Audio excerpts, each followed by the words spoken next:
Hello. Thank you for joining us today in our study of the book of Psalms. Today we are in Psalm 2.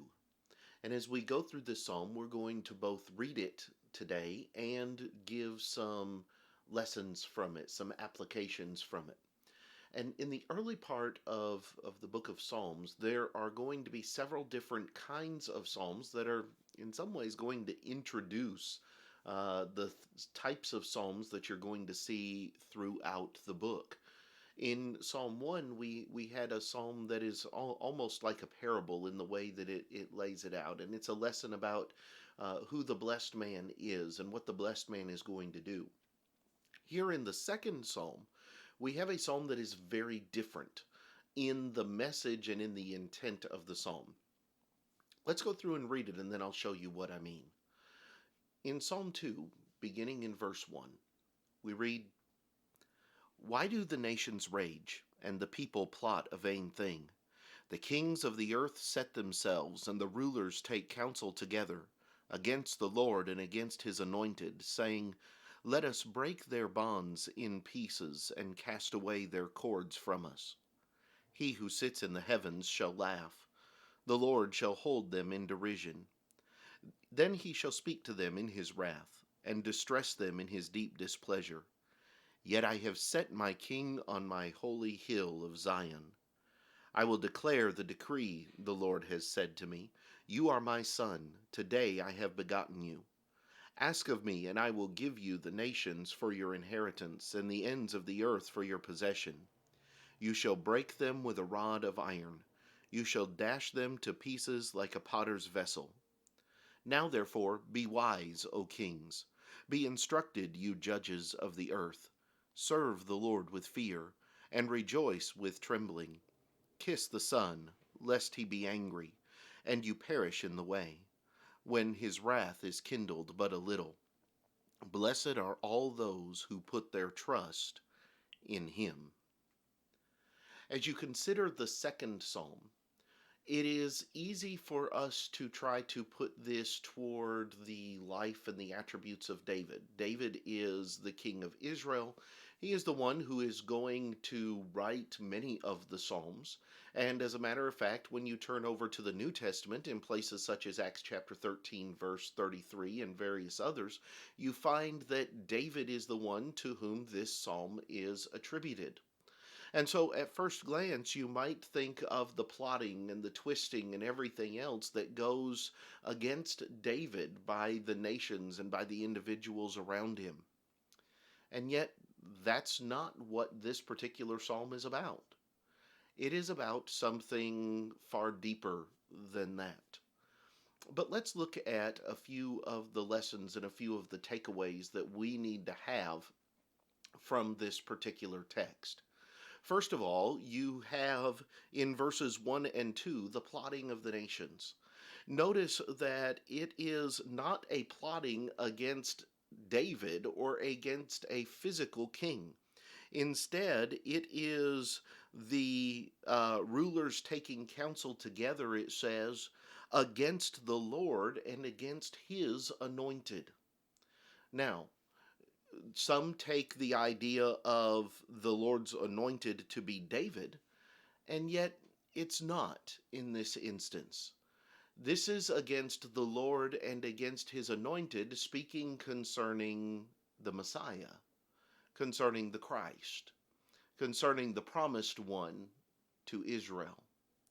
And so you have here the rulers of the earth who take counsel together, and they say, Let us break their bonds in pieces and cast away their cords from us. In other words, let us break their influence. Let us break all the things that hold us from them. From who? From God. In other words, let's throw God out. Let's get rid of God. Let's make it so that God has no authority, he has no place, he has no influence over us anymore. This is the attitude of the nations.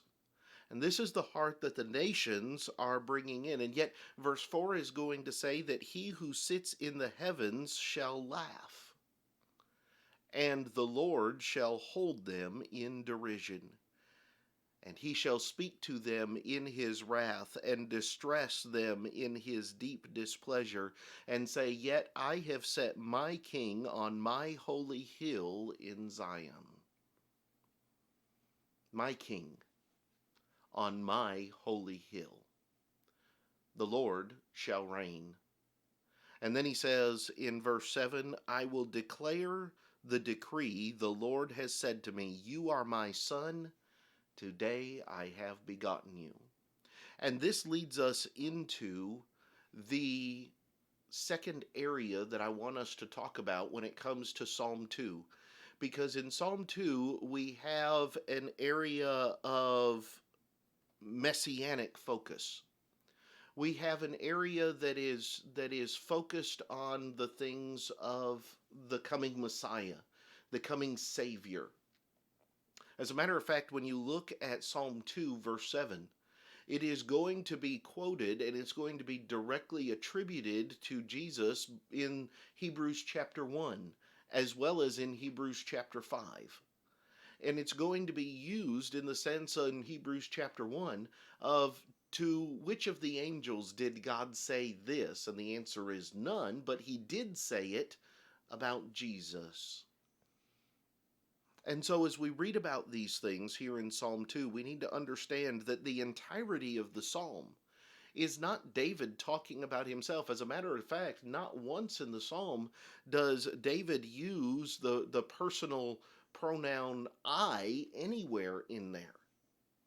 But instead, it is all about the relationship of the nations of the earth to God, and the way that men try to throw God out, and yet through Jesus it will be impossible for that to take place, because Jesus will be the Lord who reigns forever and over all the earth. He says in verse 10, Now therefore be wise, O kings. Be instructed, you judges of the earth. Serve the Lord with fear and rejoice with trembling. Kiss the Son. If you'll notice in most of your translations, the word Son there is capitalized. It's speaking as a reference to Jesus.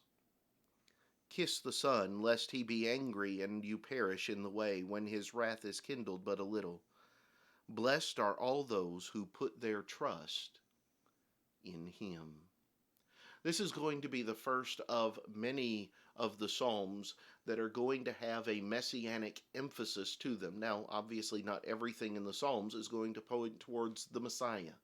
But there are going to be several Psalms as we go through our study that are going to point in this direction. And it's going to be important for us to recognize the distinction of when it's talking about man and when it's talking about God, or when it's talking about the coming Messiah.